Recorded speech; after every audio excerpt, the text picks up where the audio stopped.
তো রাম ও নারায়ণ রাম, আজকে আমি চলে এসেছি একটা নতুন পাঠ পর্ব নিয়ে। তো চলুন দেরি না করে শুরু করি আজকের এই পাঠ পর্ব। মানুষের এই ব্রেন, মস্তিষ্ক চিন্তা করেই atom bomb, neutron bomb, hydrogen bomb, পরমাণু বোম বানিয়েছে। উপাদানগুলো সবই এই পৃথিবীর। কি অসীম ক্ষমতা! রকেট, মিসাইল, ট্রেন, বাস ইত্যাদি সবই এই মস্তিষ্কের গবেষণার ফল।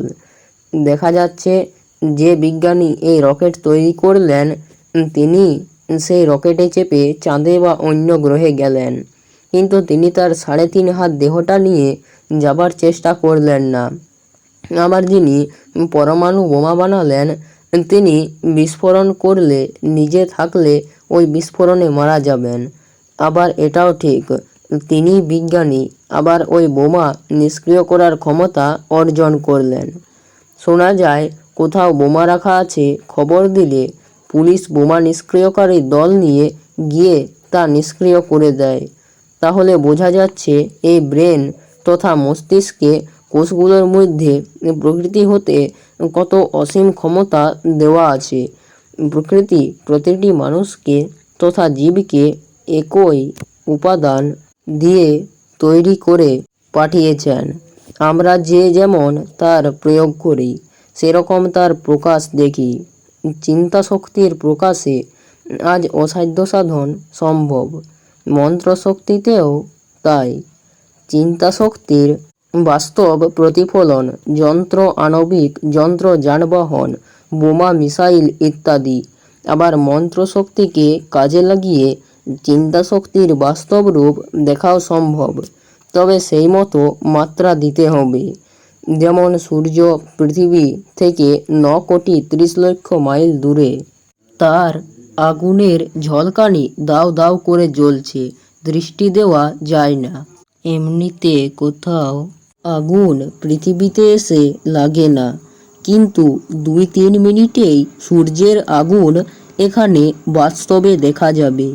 একটি ছোট লেন্স, আতসী কাঁচ কাগজের উপরে রেখে সূর্যের দিকে ধরলে 2 থেকে 1 মিনিটের মধ্যেই কাগজটা পুড়ে ছাই।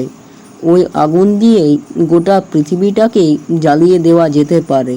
তাহলে বাস্তবে দেখছি ওই আতসী কাঁচের উপর যে আলো রশ্মিটুকু পড়ছে, তাতেই অত আগুন। তাহলে গোটা পৃথিবীতে কত আগুন তাপ দিচ্ছে সূর্য। আমাদের প্রত্যেকের দেহের উপর ওইরূপ কত জায়গা জুড়ে সূর্যের আলো পড়ছে। ওই আগুনে আমরা পুড়ে যাচ্ছি না তো? তবে চৈত্র বৈশাখ মাসে খালি গায়ে যে ওই আলো নিতে পারি না, তা সত্য।